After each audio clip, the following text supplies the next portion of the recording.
You don't need a professional camera to make YouTube videos in 2022. Let me explain to you why. I started my YouTube channel in 2021, and this is the first video that I shot ever on my YouTube channel. Link is up. As you can see, the quality is awful.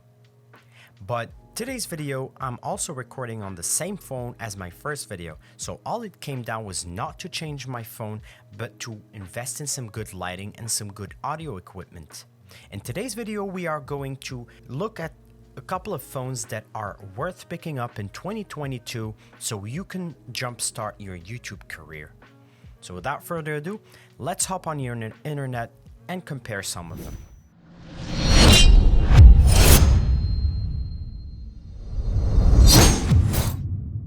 Here we are on a website called GSM Arena, and the first phone that we are going to be reviewing is the Galaxy S22 Ultra that will be coming out soon in this year, around February the 9th, as you can see.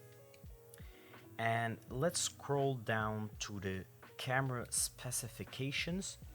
As you can see, the video features of the Galaxy S22 Ultra are 8K 24 frames per second, which is still the same feature as my S21 that I'm recording on right now.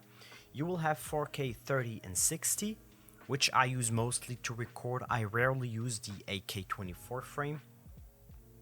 You have 1080p at 30, 60, and 240 frames per second for those who really like to shoot slow motion videos for commercials and stuff like this.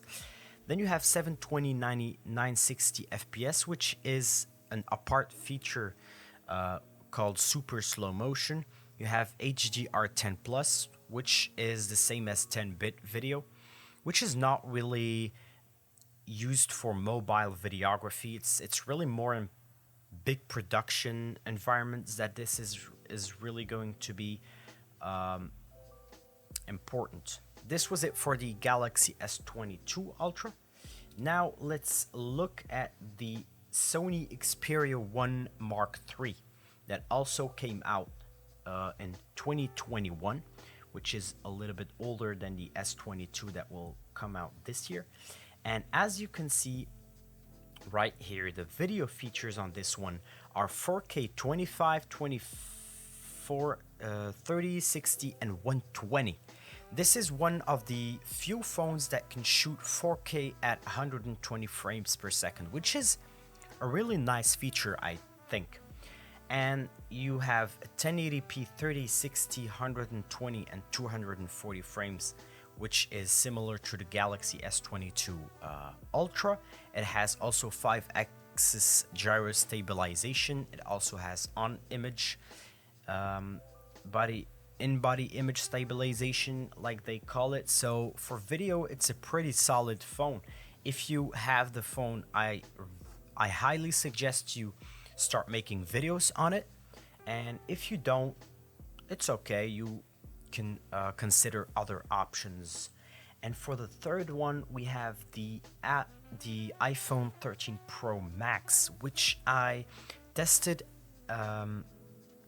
at a friend of mine's hands, and I can really say in low light it's even better than Samsung phones in low light environments, which is quite a nice feature to have.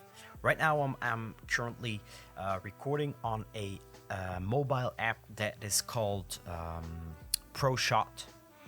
As I'm gonna link the link to the application down below in the Google Play Store. I know that it's on the Google Play Store. I don't think if it is on the Apple Store, but I'm gonna double check that, and if it is, I'm gonna link it down below too.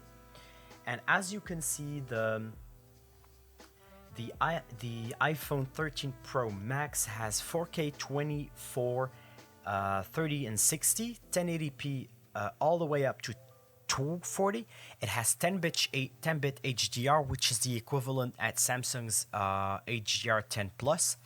You have Dolby Vision HDR up to 60 FPS, which is a cinema standard used in higher end cameras for movies and stuff like this. And you also have the ProRes capability, which is an awesome feature. I don't know to what extent other brands like Samsung, Sony, Huawei will extend to really implement advanced video codecs in their cameras.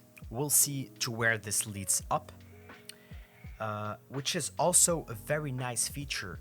I heard that the Samsung Galaxy S22 would be able to feature 8K 60 frames per second, but I read on the internet that due to some overheating problems, they are still experimenting with it, and we'll see to what extent they will roll out this feature in the future.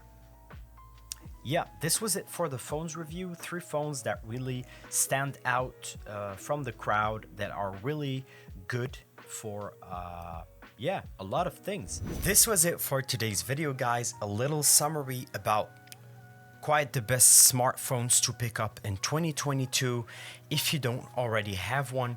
If you already have one, go pick advantage of the one you have and start recording videos. This was it for me today. I hope you liked it. Don't forget to subscribe, leave a thumbs up. Check out my Lightroom tutorial playlists that I made. I'm going to be updating it week to week. And see you in the next video. Peace out.